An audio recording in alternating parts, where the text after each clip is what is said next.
Assalamu alaikum. Welcome back to advancedchaudhary.com. My name is Kurat Takvi and my course name is Basic Training in jQuery. अब तक मैंने आपको सबसे पहले ये इंस्टॉलेशन के jQuery के बारे में बताया, उसकी इंस्टॉलेशन करवाई सॉफ्टवेयर्स की। उसके बाद आपको उसका फर्स्ट इनेबल पे वेब पेज क्रिएट करना सिखाया। अब इस कोड में आपको मैं इस ट्यूटोरियल में मैं आपको सिलेक्टर्स और फिल्टर्स के बारे में बताऊंगी। सिलेक्टर्स और फिल्टर जो है jQuery के सबसे बिल्डिंग ब्लॉक्स हैं। अगर उनके बारे में आपको नहीं पता होगा तो आपको मेन कॉन्सेप्ट जावास्क्रिप्ट का jQuery और जावास्क्रिप्ट का नहीं पता चलेगा। सबसे पहले मैं आपको बनाने इसी तरह जाएंगे अडोबी ब्रैकेट्स में जाके मैं यहाँ कोड एक पेश कर देती हूँ। इसमें आप सिलेक्ट होकर आपने कोड जो चीज़ में फोकस दे रही हूँ, इसी तरह कोड के पूरे समझने की भी ज़रूरत नहीं है आपको। सिर्फ बेसिक जो मैं आपको बताना चाह रही हूँ वो करें। आपको इस ट्यूटोरियल में ये फाइल अवेलेबल होगी तो आपको इसका कोड का मतलब ये सिंपल एक HTML फाइल है जो मैंने सेलेक्टर और उसको फिल्टर्स को एक्सप्लेन करने के लिए बनाई और उस पर फिर जावास्क्रिप्ट अप्लाई करना सिखाऊंगी। फाइल पे जाके इसको सबसे पहले लाइव रिव्यू करके देख लेते हैं कि मैंने सिर्फ को सिलेक्टर और फिल्टर्स की डेफिनेशंस के लिए HTML पेज बनाया। Introduction to jQuery selectors and filters, ये हमारे टॉपिक का नेम है। Selector and filter provides a way for finding and extracting information from web page। यानी वेब पेज से कैसे हमने कोई चीज़ ढूंढनी है और एक्सट्रैक्ट करनी है। उसके बैक एंड पे वेब पेज की कोडिंग में, वेब पेज के कोडिंग के बैक एंड में कैसे हम कोई चीज़ फाइंड करेंगे और कैसे एक्सट्रैक्ट करेंगे इन्फॉर्मेशन, यानी रिट्रीविंग और मैनिपुलेट का इसमें आ जाएगा। सबसे पहले सिलेक्टर्स क्या है।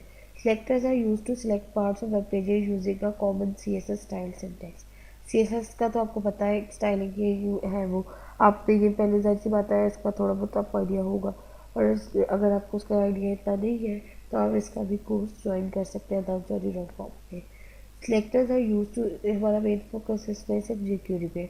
Selectors are used to select parts of web page using a common CSS style syntax। यानी ये उन चीज़ों को सिलेक्ट करेगी जिसका स्टाइल सिंटेक्स सेम होगा CSS, यानी जिनकी क्लास सेम होगी, जिनकी ID सेम होगी, जिनका नेम सेम होगा, उनको सिलेक्ट करेगा। फॉर एग्जाम्पल डॉलर साइन मैंने आपको बताया था jQuery का है। P का साइन क्या मतलब है कि P का मतलब है जो पैराग्राफ टैग पास करे। इसमें मैं टैग पास कर रही हूँ P के नाम का। Will select of all paragraph tags in the document, जो भी वेब पेज या डॉक्यूमेंट होगा उसमें P वाले जहाँ से P स्टार्ट हो रहा होगा पैराग्राफ का टैग्स वो गेट कर लेगा। और return the as a list that can further be operated, और उनकी लिस्ट को क्या रिटर्न कर देगा, ये लिस्ट है और फिर जो हम आगे फर्दर ऑपरेशन करने हम कर सकते हैं। फिल्टर क्या करेगा, फिल्टर जो है वो उस पैराग्राफ को लेके फर्दर रिफाइन करेगा। यानी filters are use to further refine the result return from selector. यानी सिलेक्टर ने क्या किया, मैंने उससे कहा कि भाई जितने पैराग्राफ के टैग्स हैं मेरे पास उस पेज के दिखा, उसने दिखा दिया। अब मैं उसको कहूँ कि पैराग्राफ के इस फलां टेक्स्ट पे जाके एक फलां पैराग्राफ वाले पे जाके ये टेक्स्ट लिख दो, तो ये काम मेरा फिल्टर करेगा। जैसे अब मैंने पहले पैराग्राफ पास किया था तो मैंने उसे पैराग्राफ तो पास किया और मैंने कहा अब जो पैराग्राफ मेरे पास रीड करके जो क्यूरी आ रही है उसमें जो मेरा फर्स्ट होगा, यानी जो फर्स्ट पैराग्राफ होगा पैराग्राफ्स में से उसको सेलेक्ट कर ले। First paragraph in the return set from the P, यानी जो पी का जितना जो पहला है वो आ जाएगा। अगर मैं मिडल लिखती तो मिडल आ जाता, लास्ट लिखती तो लास्ट आ जाता। ये तो था हमारा सिंपल सिलेक्टर और फिल्टर्स। उम्मीद करती हूँ कि सिलेक्टर और फिल्टर समझ आ गई होगी। एक क्विक रिव्यू ये दे देती हूँ। सिलेक्टर्स का क्या काम है, एक्सट्रैक्ट करना, टैग फाइंड करना और एक्सट्रैक्ट करना हमारी क्यूरी के रिजल्ट को, चाहे वो पैराग्राफ होता, चाहे इसमें मैं आपको कोई भी वो दे देती, कोई फंक्शन नहीं दे देती, वो उसको टैग जहाँ जहाँ वो यूज़ होता वो आ जाता। दूसरा क्या करता है, फिल्टर जो उसको है उसको फर्दर रिफाइन कर सकता है कि भाई ये पैराग्राफ्स की लिस्ट आ गई है, इस पैराग्राफ के तीसरे नंबर वाले को पकड़ो और ये काम कर दो, उसमें दूसरे वाले को पकड़ो ये काम कर दो, तो ये मेरा काम फिल्टर्स करता है। अगर अब इसको मैं लाइब्रेरी में ही रखूँ, अगर अब मैंने यहाँ जावास्क्रिप्ट का वो jQuery का कोड लिखा है, लाइक वो पहला क्या लाइन है, भाई jQuery की मैं अप्लाई कर रही हूँ .css बॉर्डर दिस, यानी जो जितने मेरे पास पैराग्राफ्स हैं उनका जो सी एस एस मैंने पहले भी बताया स्टाइल शीट है कि आपने उसको कैसे दिखाना है। वो बॉर्डर टाइप करो और 3 पिक्चर सॉलिड रेड कर दो। अगर मैं रेड कर दो, अब वो चेक करेगा भी पैराग्राफ कहाँ का है। एक ये पैराग्राफ है, एक ये पैराग्राफ है, एक ये पैराग्राफ है, एक ये पैराग्राफ है, एक ये पैराग्राफ है। तो इसको मैं सेव करूँगी और मैं देखूँगी भाई उससे क्या फ़र्क पड़ता है। तो फिर जाके मैंने लाइव प्रीव्यू तो किया हुआ है, तो मैं उसको रिफ्रेश करती हूँ, तो वो जितने भी मेरे पैराग्राफ्स हैं उनमें क्या आ गया, रेड बॉर्डर आ गया। अगर मैं रेड की जगह यहाँ ब्लू लिख देती हूँ, ब्लू, आप कोई वो XML कोड भी यूज़ कर सकते हैं, तो आप इसको ये ब्लू कर देगा, वो ब्लू आ गया। इसी तरह आप उसको ब्लैक कर सकते थे। इसको मैं अगर ब्लैक करूँ तो ये ब्लैक, सेव करूँ, फिर प्रीव्यू पे टैब पे जाके इसको रिफ्रेश करूँ तो ये ब्लैक होगा। ये आपने क्या किया है, बॉर्डर कर दिए जितने पैराग्राफ, भाई तुम, हम उसको क्या काम कह रहे हैं कि भाई तुम जितने पैराग्राफ गेट कर रहे हो उन सब का क्या कर दे, बॉर्डर जो है वो 3 पिक्सल सॉलिड ब्लैक कर दे। सही। अगर मैं इसको कमेंट करती हूँ और नेक्स्ट लाइन को अगर देखूँ तो क्या कह रहा है,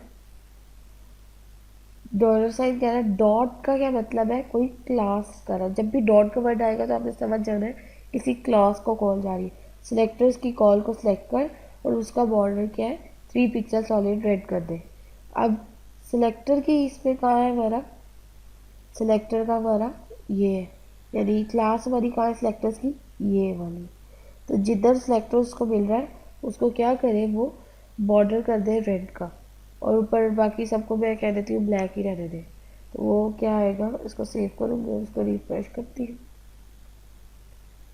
तो आप देखेंगे जो सिलेक्टर वाला जो है मेरी क्लास का नाम, उसका मैंने जो है वो जो मेरी हेडिंग्स है, यानी जिसमें मैं हेडिंग दी हुई वो रेड कर दिया, बाकी सारे उसने ब्लैक कर दिया। अब वो क्या, अगर मैं इसको अगला देखूँ, अगली लाइन अनकमेंट करूँ तो आप देखेंगे मैं कह रही हूँ हैश। हैश क्या वर्ड है, आईडी। जहाँ आईडी यूज होगा यदि आपका हैश आईडी का कीवर्ड आएगा वो है। ये सिंपल HTML पेज के ऊपर HTML code, I hope so आपको लिखना आता होगा। तो HTML के जो कोड में है उसमें मैं जावास्क्रिप्ट इमोजी क्वेरी का कोड लगा रही हूँ। अब मैं कह रही हूँ वो जहाँ आईडी इंट्रो है उसका बॉर्डर क्या कर दे, रेड कर दे। इसकी जगह मैं इसको ब्लू कर देती हूँ ताकि थोड़ा सा आपको डिफरेंस पता चल सके, ब्लू। अब इनमें से देखो आईडी आपकी ये इंट्रो है, और कौन सी आईडी है इधर, बाकी क्लासेस ही है, आईडी कोई नहीं है, सिर्फ एक ही आईडी है जिसका नाम इंट्रो है। अच्छा, जब आप आईडी देंगे तो आप हैश का यूज़ करेंगे, आप जब क्लास को देखेंगे तो आप डॉट यूज़ करेंगे, जब आपने वैसे सिंपल टैग देना है एज इट इज़ आप उसको कीवर्ड लिखें। अब इसको सेव करूँगी और उधर जाके उसको रिफ्रेश करूँगी तो जो मेरा उसका टैग है, यानी इंट्रोडक्शन जो फिल्टर, वो ब्लू हो गया। अब अगली लाइन देखिए कि क्या मैंने लिखी है, मैंने ये लिखी है कि भाई जितने पैराग्राफ्स हैं उनके फर्स्ट को उन सॉलिड रेड कर दे। इसकी जगह मैं वो कर देती हूँ येलो, ग्रीन कर देती हूँ। अब क्या कह रहा है, जितने वो पैराग्राफ्स, ये पैराग्राफ है, ये पैराग्राफ है, ये पैराग्राफ है, अब उनके फर्स्ट फर्स्ट को क्या कर दे, ग्रीन कर दे। उस पर यदि स्टाइल अप्लाई कर दे, स्टाइल अप्लाई कराइए जी, ऐसे स्टोरी स्टाइल की। तो आप ये देखिए जो फर्स्ट पैराग्राफ है, एक ये पैराग्राफ था, एक ये था, एक ये था, एक ये था, एक ये था, उसमें सबसे पहले वाले को उसने ग्रीन कलर में कर दिया। अगर मैं इसको देखूँ, यानी फर्दर अगला अगला मैं जे क्यूरी का देखूँ तो वो क्या कह रहा है, H2 नॉट डॉट सेलेक्टर्स, यानी H2 उस सेलेक्टर्स में सेलेक्ट करो, सेलेक्टर्स में से ये है, और उसको क्या करो, जो अप्लाई करो सॉलिड रेड। तो मैं अगर इसको देखूँगी तो क्या होगा, जिधर H2 मिलेगा, नॉट सेलेक्टर, सेलेक्टर ना हो तो फिल्टर्स, यानी जिधर सेलेक्टर्स का काम खत्म है तो वो सेलेक्टर्स के अलावा फिल्टर ही बचता है जिसकी H2 हेडिंग है ना। ये देखिए अगर ये मेरे पास, एक तो ये है H2, एक ये है, और ये वाली, एक मेरे पास ये है, और H2 वाली एक मेरे पास ये है, और इधर मैंने कंडीशन लगा दी डॉट, यानी सिलेक्टर ना हो क्लास में, यानी क्लास उनकी सिलेक्टर्स ना हो, उसके अलावा हो। तो जब सिलेक्टर्स ना होगी तो जैसे बात है वो दूसरे को ढूंढेगा, तो वो फिल्टर वाले को लेगा और आगे फर्दर प्रोसीड कर देगा। इसको सेव करेंगे, रिफ्रेश करेंगे, ये आ गया। इसको अगर मैं इसका कलर चेंज करना चाहूँ तो आप ये देखिए, रेड की जगह मैं येलो कर देती हूँ। बाजू का कलर्स नहीं गेट कर रहा होता तो आप जो है वो हेक्साडेसिमल में कर सकते हैं। कलर्स को, येलो। अब ये मेरे डिफरेंट थे जावास्क्रिप्ट की चीज़ें। इसमें सीखने वाली बात पहले ये थी, अगर डॉक्यूमेंट पे रेडिकल की कोई टैग इम्प्लीमेंट करना तो आप यहाँ से ले सकते हैं।